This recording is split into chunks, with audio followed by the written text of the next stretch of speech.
Hey there, I don't think we've officially met. I'm Jay. I wanted to set some goals for myself this October. To draw and animate a horror character every week. I decided to focus on the classic slasher villains like Jason, Freddy, and Michael Myers, The icons, the big ones. I thought my plan was simple enough. Complete one animation per week. Easy, right? For my first animation, I chose Ghostface. I wanted a somewhat memorable moment from the Scream franchise, so I picked the first on-screen death. This is Steve. I am Steve. Steve was a high school football player in Woodsboro who was unfortunate enough to be a side character in the movie, and he became Ghostface's first on-screen victim. The scene is gory, because right at the start of the film, Steve is tied to a chair and brutally like a fish right in front of his girlfriend, having just existed for 8 minutes. The gore and spookiness levels are a lot, with his insides spilling out in one of the most gruesome moments of the film. So obviously, I thought, hey, this would be fun to animate. I knew that this would all clearly take longer than a week. I would have needed to draw Ghostface, draw Steve, draw the entire background, animate the kill, solve for X, all that nonsense. So I decided to shorten it a bit. I decided by drawing my model of Ghostface. I already had a pre-made Ghostface head and mask drawn. It was just, well, not great. This part was fairly simple since he's almost entirely dressed in black with a signature white mask and a knife in one hand. I made sure to add decent shading to his mask and a robe to make him look bonita and visually interesting. Do you or do you not feel bonita? I feel bonita. Wonderful. Next, I moved on to drawing Steve, which was more challenging.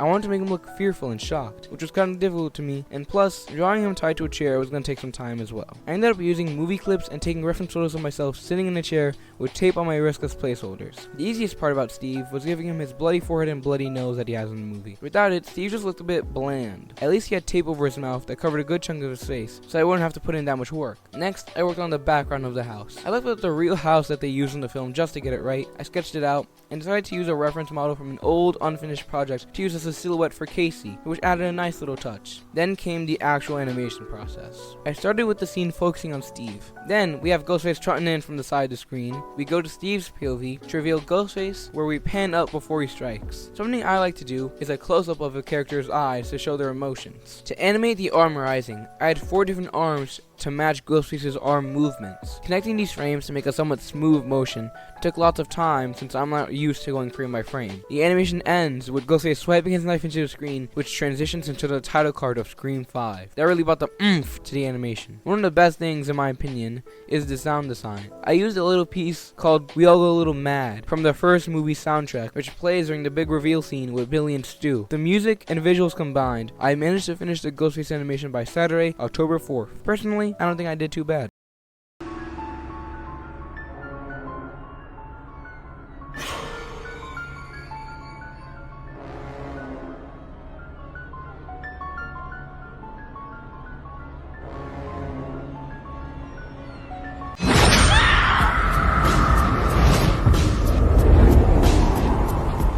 Now, next up, one of my personal favorite horror franchises, Child's Play, where I move on to my Chucky animation. I've always loved the Child's Play movies, and Chucky in general. In all honesty, living dolls and dummies usually creep me out, but something about Chucky stands out. The combo of spooky and silly makes him more of a fun slasher villain. Chucky was comedic scary. He has a unique vibe to him that sets him apart. Don't fuck with the Chuck! For this animation, I reused the idea for my Scream animation by focusing on the first on-screen kill. In Child's Play, the first death is unfortunately poor old Charles E. Ray over there. Don't worry, he's gonna be fine. Trust me. Instead, let's go to the first death by Chucky. It's Aunt Maggie, who takes a fall out the window after Chucky runs around and throws a hammer at her like an Olympic javelin thrower. So first, I had to draw Chucky, which was easier said than done. The hardest part about drawing this ugly little baby was his face, but his overall proportions weren't too bad. Hands were difficult for me, which if you haven't noticed already, you will soon. Overall, I think in the end, he looked pretty darn good. Now about drawing Aunt Maggie, she didn't need as much focus as Steve did in the previous one, so for most of this animation, she's blurred out, and that's for 2 main reasons. 1, it was less work for me, and I got a deadline, and 2, because it focuses on Chucky more, not her. The biggest challenge for this animation was drawing the apartment background, but one of the most fun parts though was animating Maggie's fall. I drew a general window frame and then made multiple versions of it. There's a type of it with a hole that shows where she fell out of. I duplicated the unbroken windows multiple times and I proceeded to stack them on top of each other to portray a tall apartment building, even though it's just one asset repeated. The van she landed on was simple, kinda just a curved rectangle with wheels. Since Child's Play doesn't have a traditional title card, I added a logo that I found online, which apparently belongs on some Blu-ray DVDs. I also decided to have a little fun with the final moments. When Maggie hits the van, there's a brief moment where you could see a dent before we cut to the title, which is then covered with a blood splatter, which is Aunt Maggie. The sound design was crucial here. During the entire animation, the part of the score appropriately titled Maggie Gets or Maggie Out the Window is playing, and then the Child's Play theme kicks in the second the title card shows up on screen, which, by the way, I don't know why, but the theme goes so damn hard for no reason. Whoever played that eerie little xylophone nailed it. For the last cherry on top, we have Chucky laughing, overlapping the theme as the animation fades out. One unique element I added to this animation were impact frames, or at least my attempt at them. When Chucky's hammer hits Maggie, there's a lot of flashing colors. There's alternating black, white, red, and darker red. So obviously I included an epilepsy warning in the video description. I hope y'all saw that. If not, I'm sorry. Unlike my other animations, Chucky doesn't really move much. He kind of just blends in and becomes part of the background. Really, the only movements are his eyes that follow Maggie around and the moment that he raises his hammer. But even that is a zoom-in shot on its own. I completed the animation late, but it worked out in the end. Or so I thought. At this point, guys, I need you to understand, while I wouldn't call myself a busy guy, I'm a guy, and I was busy. There wasn't really a lot of free time in my schedule in between school and homework. It should be alright though. It's just one less day to work in the next one. The Texas Chainsaw Massacre.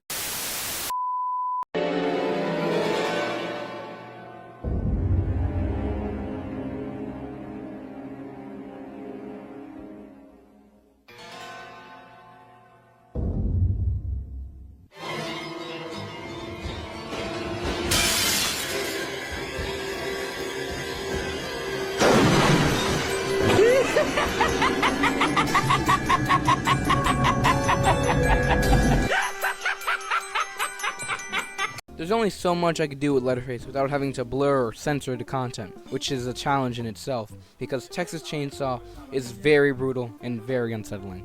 Initially, I tried not to draw any guts or gore, which meant I couldn't draw the disabled guy getting chainsawed in his wheelchair. Also, can we talk about how a good chunk of the kills in the Texas Chainsaw Massacre don't actually involve a chainsaw? Think about it. First guy gets beaten with a mallet. The girl gets impaled on a hook. The third dude also gets the mallet. It's more of the mallet massacre, if anything. After wasting another day brainstorming, I chose to animate Jerry's death scene. In the movie, Jerry discovers one of his dead friends, gets startled, and enter Leatherface. That's too many damn characters for me to animate all at once. We're cutting this thing short. So yeah, the scene felt a wee bit overwhelming, but I found a way. First, drawing Leatherface proved difficult. His mask is way more complicated, and his hair added to the challenge, because I realized drawing hair is not my strong suit. Everything usually just turns into a series of squiggly lines that I put on a character's head. I finished the mask after 2 days, but thankfully, the rest of the Leatherface was relatively easy. No, don't look at his hands. We're gonna ignore those. I was on a time crunch, okay? Don't blame me. Next, I need to draw Pam in the refrigerator. Drawing her was difficult because I don't usually draw ladies. To make it look more feminine, I tried to round out her face, which looked better because if you guys saw what it originally looked like, she more looked like a Nintendo 64 character with all the polygons that I gave her. Just to clarify, so I need to draw a girl, and I need to give her hair, and I need to make sure she also looked dead. Given my track record, this is relatively impossible. Since we're cutting short on the time here that week, I just decided to plop a bunch of random colors onto her. She kinda looks dead, but she also looks like she's been rotting, despite the fact that she's been dead only for an hour. One of my favorite parts of this animation is Leatherface's swing to kill Jerry. This and the Scream one are the only animations where I made it so that the kill happens through the victim's POV. I made multiple arms that would drop them out in front of... Hey, what's his name? Who, Leatherface? Yeah, but what's his real name? A few moments later. I don't know, man. I can't figure it out. There's Jebediahs, there's Hewitts, there's Slaughters, there's Sawyers. One of this man's names is just Junior. They gave him the name Junior at birth. There is no... More moments later. Sometimes he's a Jed, sometimes he's Brown, sometimes there's just Kenneth. Is his name Kenneth or is it Bubba? Anyways, it didn't look perfect, but through the powers of magic and editing, I managed to blur the parts where his arms are bent weird and shaped like noodles. I decided that the final product was decent enough to upload. As always, the sound plays a huge part. I decided to add that eerie little music that plays during the intro, and I also added the little pig grunting sounds that Leatherface usually makes. The end bit with the title card was interesting to say the least. Unlike Scream, which had a knife slash, and Chucky that had a blood splatter, the Texas Chainsaw logo doesn't really have anything to incorporate, so I made the decision to have the word boards shake as Leatherface brings the hammer down on Jerry, literally. I added mallet sound effects to add a little extra something else, more oomph. And to top it all off, I add blood splatter that would sync with Jerry's beating. Finishing Leatherface late left me with another very tight schedule. I wanted to end the month with the big three, Freddy, Jason, and Michael. However, with only 2 weeks left, I had to cut someone from the lineup. Such a difficult choice. All these guys are so popular, with so much potential, I just really can't choose. I choose Freddy. Easiest decision ever. I know Freddy's popular and there's many possibilities for him. He's just the lesser of three to me. I didn't have time to draw him with the Stretch Armstrong noodles. So next up on the chopping block is Friday the 13th. I had another about a half a week to finish on Jason. So, oh boy.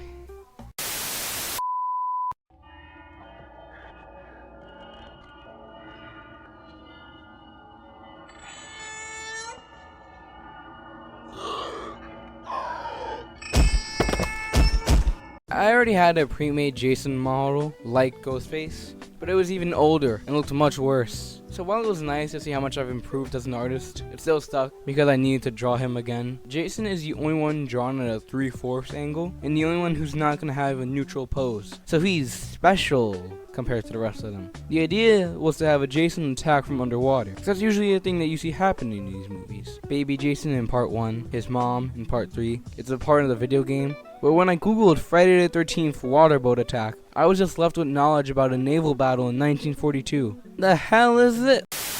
And not about the deformed hockey boy. I just couldn't find a reference for adult Jason with the mask on in this scenario, even though I was convinced that it existed. Well, time to make a new one from scratch. What about in Jason Lives? Oh, so now you tell me. Adjusting Jason's pose took quite a bit of time because a default stance just is not going to fit the scene. I modified a previously used model of some random guy that I had to make him more look like Bugsy, a playable counselor from the video game. This alone took another full day. The plan is to have Bugsy in a boat, Jason in the water, and then attack would happen. Unfortunately, during this week, I got sick, which added even more pressure. It really felt like I was fighting against the clock even more than I already was, because I was trying to get the titular Halloween animation out by Halloween. Spoiler alert, I didn't. I failed, or it's late, but everything's okay now. This animation is carried by the underwater Jason POV and my use of water and forest ambiance.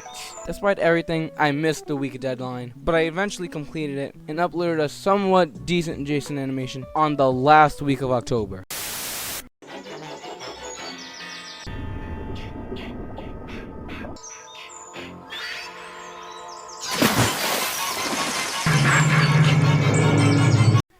I struggled to come up with an idea for my Halloween animation on the first day, so I just decided on drawing him first. By the end of the day, I had an epiphany. The scene where Michael kills Bob, the guy with the glasses who looks surprisingly like Jerry from Texas Chainsaw. However, the time was just against me, so I scrapped the idea almost immediately. So for the rest of my time planning, I decided to settle on the scene where Laurie Strode just walks up and sees Michael by a bush. Meaning, for the first and last time that month, I was doing an animation without a murder scene. Surprising, since it's literally the boogeyman, Michael Myers. Meaning, by default, the most gruesome kill goes to the doll. So now the new plan is to just draw Michael Myers standing there menacingly before he tips off, never to be seen again for the next couple minutes. Laurie doesn't even make an appearance in my animation, so the only character I need to draw is full body Michael Myers, and that sucked because that means that this animation has the least animation of them all. A title which I thought would have gone to Jason, but I was horribly mistaken. To save time, the only animated elements are just a bunch of cars that drive across the screen, which I used as swipe transition. I swipe transition in, Michael's gone. Swipe transition in again, we got title card. To add a nice little touch to the title card, I drew the pumpkin face that appears during the intros. And as silly as it may seem, the thing that took the longest for me to draw was the damn bushes that Michaels is standing by. I got the idea. Just one last thing to make up for my lack of animation was to make this loop. So I had one last swipe transition card, move the title card away, and bring us back to Michael Myers. But the worst part of it all was that the theme didn't even sync properly. The music abruptly cuts so you can tell when it looped. I did end up finishing and posting the Halloween animation on November 1st.